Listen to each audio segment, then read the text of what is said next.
Good morning. Happy Friday, Brooke. Good morning. Great to see you, Savannah. Good to see you too. I am excited for today's episode. It's a little bit different than we've done in the past. We're not really dishing on events today. We're dishing on something a little bit closer to home. It is Swell's 10th birthday, the big Mhm. 1-0. Good It's a stuff. huge milestone. I'm sure it's very exciting for you. It is. It is. It's hard to believe Yeah, I'm sure, but time passes fast, so we got to the 10. when you're having fun. Yes, exactly, exactly. I'd love to open it up today and start just because it is our birthday episode. If you could take it all the way back to the beginning, I don't think everyone that we've, worked with knows the story of Swell. If you take it all the way back and tell us just what inspired you to start Swell 10 years ago. Um, yeah, that does feel like a long time ago, by the way. You know how some things feel like yesterday and some things feel forever ago. This does. I started Swell, and if I'm ever on an entrepreneurship panel, I say that this is the wrong way to start a company. And so if I ever get a second at bat on a company, I'll do it a little differently. But it came out of a need. I had been involved with the Women's Fund of Greater Birmingham for a long time, 16 years at that point. I rolled on that board shortly after I graduated from college. They wanted two young people to be on the board, and I got to be one of those, Yes. which was a treat. And actually it was a really, if I look back, a real touch point for the direction life took for me. But fast forward, I'm now in my mid to late 30s, and that organization went through some turmoil as nonprofits do, and was a part of their turnaround. And being a part of their turnaround, I saw the events we were doing from a different angle. And I had been involved in those events, been that board member that showed up and volunteered and chaired all the things, thought it was really successful until I got on the other side and realized we were only raising money from our board members, and they would have given to us anyway, and we didn't really need to do all that work. It was also an auction.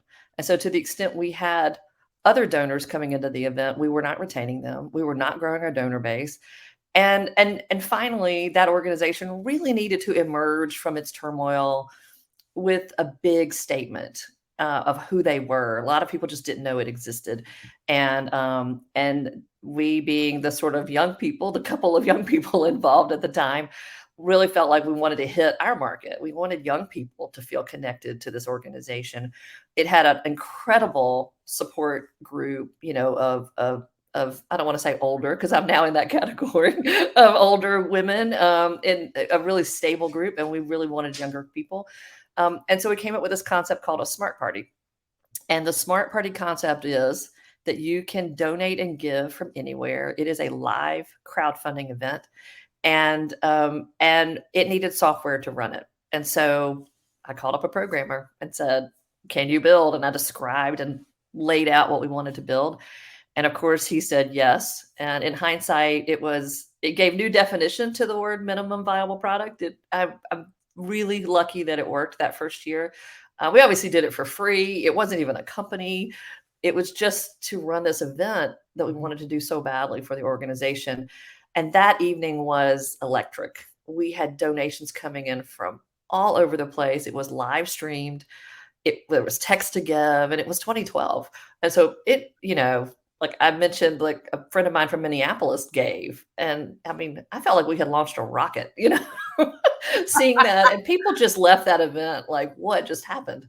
And we raised as much or more than we had ever raised at that wine auction, almost entirely from a new donor base.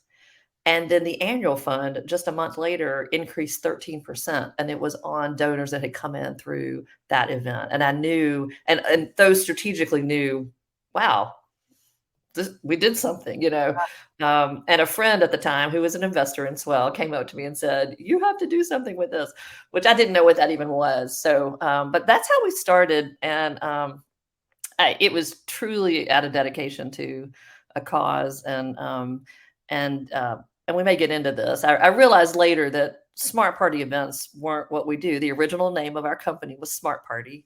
I Mhm. helped a few nonprofits over the first couple years run smart parties, Right.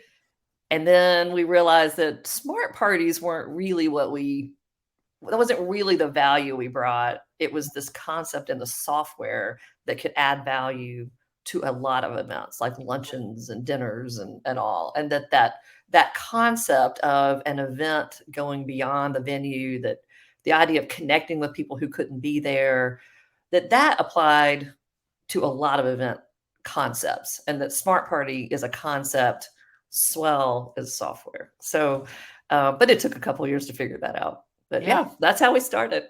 That's awesome. It's great.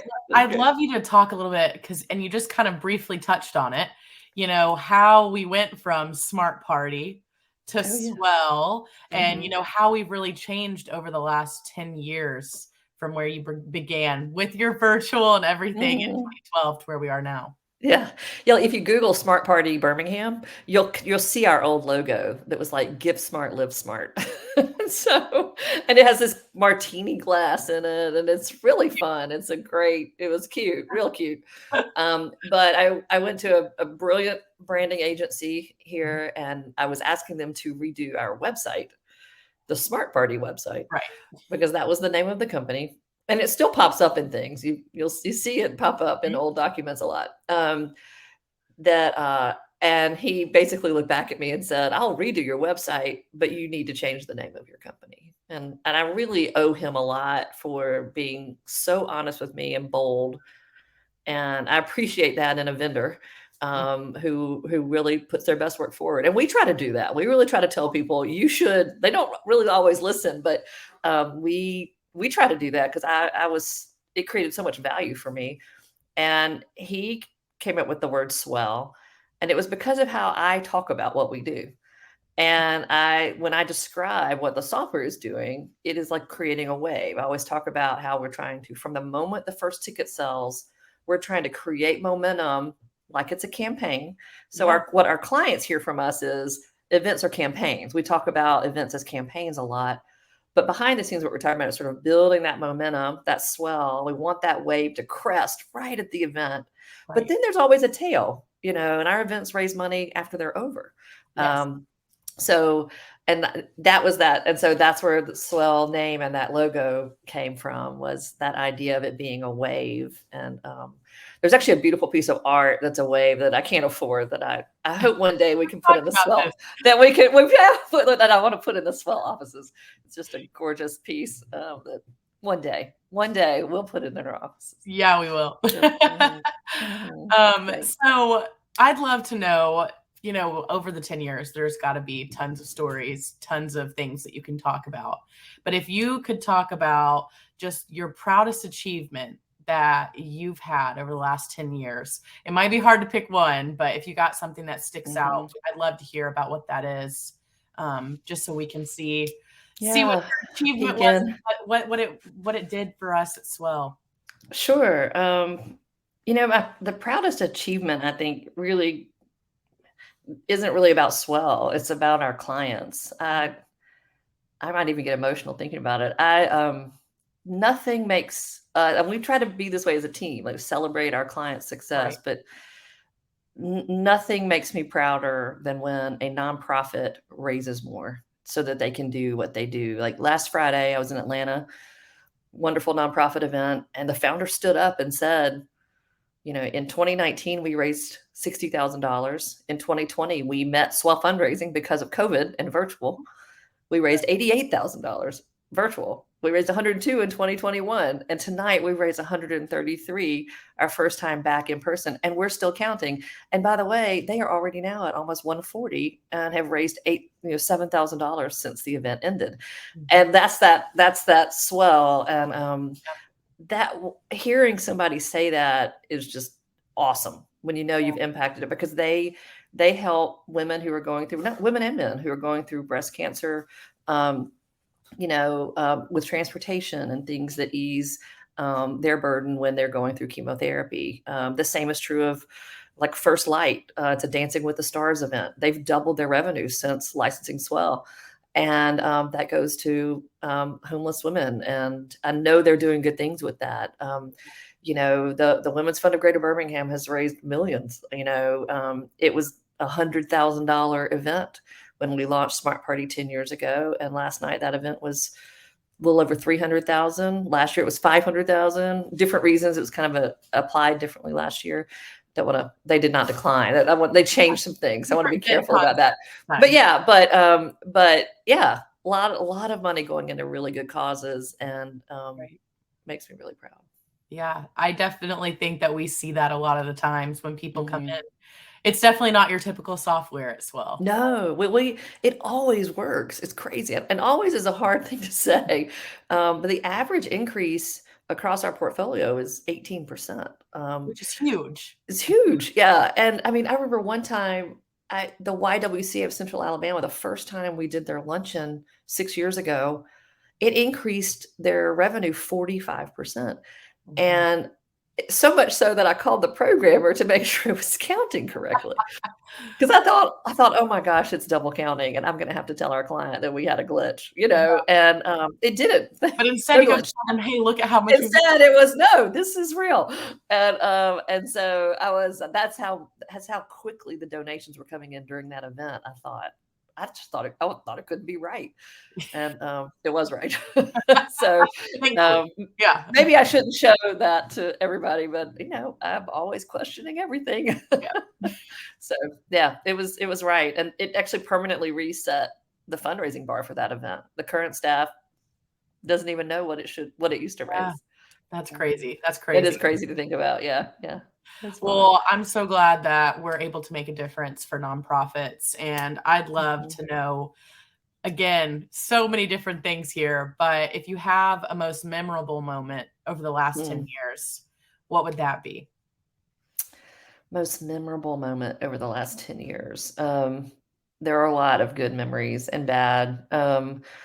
Starting a company is hard, and it's been particularly hard with COVID to be heavy in the event space, and that was a really scary time for a lot of people, including our clients. And I think I'd say the most memorable day was the day we did the first large virtual event when COVID was emerging and events were shutting down. I think that was mid-March.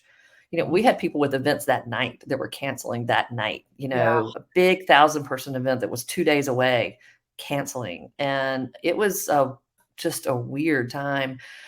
And we got together as a team and we redirected what we were doing. We had a big project around updating our ticketing in place that was going on at the time, and we shelved that. And we had always had a virtual component because I'd always live streamed and had this like live mode, but it was never designed for thousands of people to come in at the same time. It was sort of like the add-on. 1,000 people in the room and 200 people online. Right. And their behavior in that construct, the hybrid construct, is a little different. They trickle in, they trickle out. It's just a different. It's just the software serves them differently. Yeah. To go 100% virtual, we knew that everybody was going to walk in the door at the same time. So that means that we had to be ready for 1,200 people or more. I'm talking about a specific event to walk through the door at the same time on the software, and everything worked beautifully. All our totals, all that fundraising, just all that volume in one singular place had to work. And so we mapped that out, and a month later launched that virtual module with an event that had 1,200 people. And we have never worked harder, right? Like the late night, all night long testing and testing and testing, because you couldn't fail. The software had to work. And we just tested and tested and tested. And that day, watching people pour in, watching them engage in the chat, they raised more than they had raised the year before. Right. It was like watching a plane take off and everything coming together. Like it was like the plane build in midair. It was just, and I knew we were all online watching it remotely, holding our breath a little bit, and just we had done everything one could do. I felt, and it worked. Of course, as a result, it was very successful, and that was a great day for us, but it was a great day for our client, like a great day for our client. And I think a great day for a lot of nonprofits watching, because it showed this is how this works. And that became the roadmap. We obviously learned a lot and improved a lot in those early few months off of that first one, but that was a great day. That was a Yeah. really great day. A Yeah, it lot of was. stress, but a great day. Yeah, well, and it was crazy to see how successful virtual was, how many Yeah. nonprofits adopted it so quickly and changed over their events, and Mhm. not the concept, but changed over how, I mean, in person and Mhm. virtual was. I mean, they changed it all over. And then how many people in the community also joined in and supported the nonprofits. Yeah. It was awesome to see. It So, was. It was yeah, a really powerful our time. virtual Still is. platform was a huge success, I would say. Definitely Yeah. super memorable. Yeah. Um, And it still is. I mean, what's funny to me now is, we have several clients now that are doing hybrid events, which and was would our never go original. back. Would never. Yeah, they would never go back. That's the funny part, is that Yeah. that was our original product, which was, I came out of the gate trying to tell nonprofits, you should live stream your events, and here's the product. And nonprofits were not having it. They were like, Yeah. we don't know what you're talking about, but tell me about that ticketing, because the ticketing looks really clean and easy. Yeah. or or it Well, was a we even peer-to-peer event. Tell me about your peer-to-peer, because your peer-to-peer is designed differently, and I think I like that. And so I do know we learned a lot about how to how to serve nonprofits, but it makes me laugh now. I'm like, wow, it took a global pandemic. Oops. just that something might have been a that small. might have been a product market fit problem. Well, that actually might fit really well into the next question I have Oh for you. yeah, sorry. Okay. So I want to know what your biggest challenge has been and how you overcame that working Mhm. through the last 10 years with Swell. Yeah, And might be exactly what we're talking about right now. Might be it something, is. but Yeah. got a Well, hunch. and it's really important. And I think nonprofits would enjoy hearing, because they'll be like, yeah, she totally missed that. What's interesting is when you start a company, and the people who are around you when you're starting a company, they tend to be techie people. And Mhm. so when I did startup competitions, and I won a startup competition, it was this sort of really innovative idea of, why do we only raise money from people in the room? These should be hybrid. They're people who can't attend. They're people who love your cause, who, live outside your geography. There are a lot of regional groups, that their geographic footprint is actually quite Yeah, large. There's so many reasons, with notwithstanding a pandemic, that people can't attend. And then you only ask the people who showed up to contribute to you. right. And it's like, wait, what about all these people who can't attend? Which made total sense to the people deciding the startup competition, and total sense to investors and me. But when I went to market with that, the nonprofits were like, we don't know what you're talking about, and Not we'll ready. never do that. Not ready for that. And so, like I said, we really stopped talking about. I mean, a lot of clients didn't even know we had virtual when COVID Yeah. hit, We because we talked about didn't. that. We sat down and you were like, "We actually have virtual. Mhm. We might need to clean it up a little bit, but we have it." Right. That's right. We have this, and we had some deep original settings in the code that really allowed us, and it still allows us to do some things that a lot of companies can't do, like our live mode. That was an original setting in the software.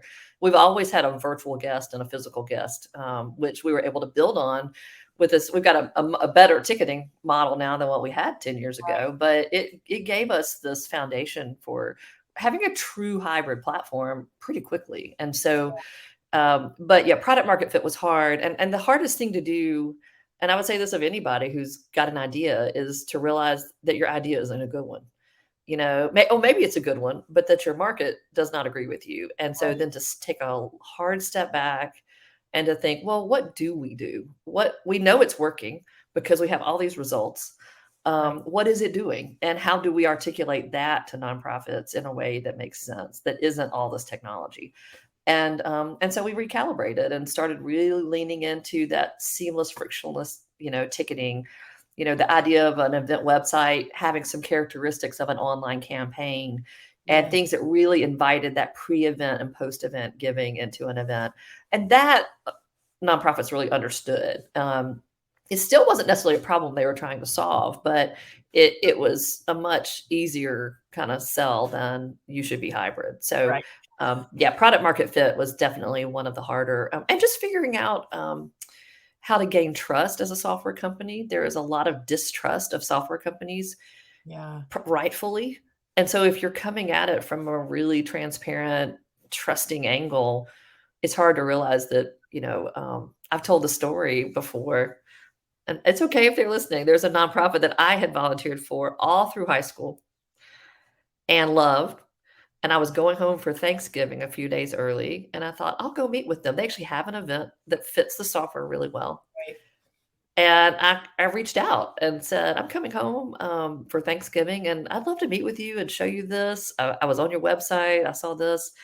And I got back an email that said, we don't meet with people like you. And it hurt. I was like, I had volunteered there from the 7th grade through my senior year of high school. And it really hurt my feelings. And it also reminded me of, you never know who's on the other side of an email. Yes. And I was struck by that, because I know I would have walked through there and smelled that place and just been like, hey, have it for free. But that doesn't matter. But that was to me a classic, like, we don't meet with people like you. Like, what does that mean? There was stigma around what a software company. Yeah, deep distrust of software. And that's been very hard to overcome too. Yeah. Well, yeah, Swell is very different. I could be the first to say, I know I also work at Swell, but definitely different than what a typical software company would be. I feel like I'm constantly telling people that when I say I work for a software company. It's not your typical. We're family here. So yeah. And I know you know why. I sort of skipped that in the talking about the rename. Do you want to tell everybody what it is about the name Swell and what we talk about? As a team? Yeah, I'd love to. So in Swell is the word well. And I guess ever since you first started it, it's always been around making sure we take care of the nonprofits, the development directors, or whoever it is in the organization that we work closely with.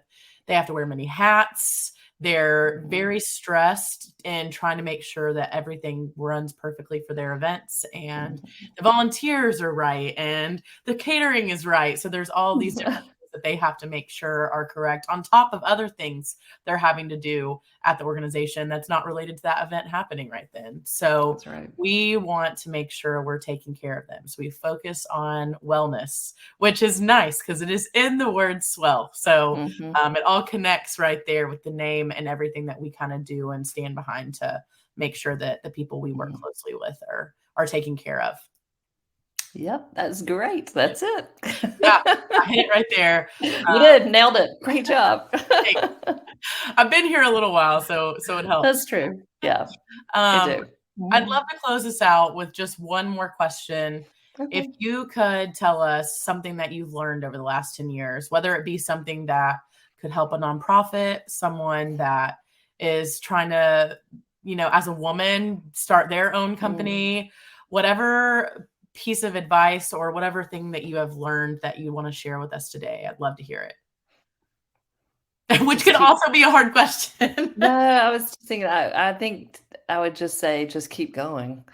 And if you're trying to do something different, there will be people that stand in your way and challenge you. If you're trying to do something and really improve upon something, there's probably someone behind that who did the previous thing. They tend to not be happy about that. And you just have to keep going. There are going to be some really hard days. But I do feel like there was a point in the process where if I was having a really bad day or something bad happened, I knew a good day was coming. Right. And that's inevitably what you find, is that there's a good day coming. And so you got to barrel through the bad because the good is coming. And that's been the case. It's just you have to be able to handle the ups and downs and the changes. Technology has changed so much. Wow. Our expectations of technology and keeping up with that is just, that's the thing that I find so daunting about it, is that, you're always trying to deliver a consistent product to nonprofit guests, not just our nonprofits, but guests. Event venues have terrible internet. We have all the different devices that can be used. So your delivery, you don't control your delivery mechanism. And that can make delivering it and that's where the support team comes in. That's where delivery we mitigate that through great support, and we don't leave the burden of our clients having to figure that out. But 99% of the time, the issue is an old browser, like really old browser. Yeah. Things that, yeah. And so like, you have to really try to get an answer. It's hard to get that answer. right. It's a real hard software, but that's not always. It's all rarely is, because if there's an issue going on with the software, we know it, and it's affecting a lot of people. Exactly. And I think people forget that we treat our customers almost like they're our only customer. And I think it can make it feel, they sort of feel like it's custom to them. And it's not. And so sometimes when they'll say like, is there an issue? We're like, no, because if there were an issue, we would be on fire. There's no ticketing issue. We're sitting calling us. Yeah, we would have a lot of people calling us, right? And so I think that's it's always interesting to me when you can tell that how custom they feel like it is. Yeah. Like, no, we would know if there was an issue going on. But anyway, it's I think that's kind of cute sometimes. Sometimes it's not, but sometimes it's kind of cute. Depends how often it is. Yeah, but I would just say keep going, and to any nonprofit fundraiser, you have a lot of bad days too. But that means there's, you're going to get a no from somebody that should tell you yes. Yeah. But you're going to get a yes from somebody that you thought was going to tell you no. Right. And so you just keep going. I love that. Push through the wave. Push through the wave. Awesome. Well, thank you, Brooke, for jumping on and celebrating today. It was really nice to hear about, some things that happened in the past, where Swell came from. I don't think everybody knows that. So now everybody's going to get a chance to hear a little bit about Swell and its backstory. So thank you so much. And happy birthday, Swell. Happy birthday, Swell. It's hard to believe. Yeah. And now ready for the next 10. Ready for the next 10. That's awesome. Thanks, Savannah, for organizing us. Absolutely. Thanks. Bye, everybody. Happy Friday. Bye.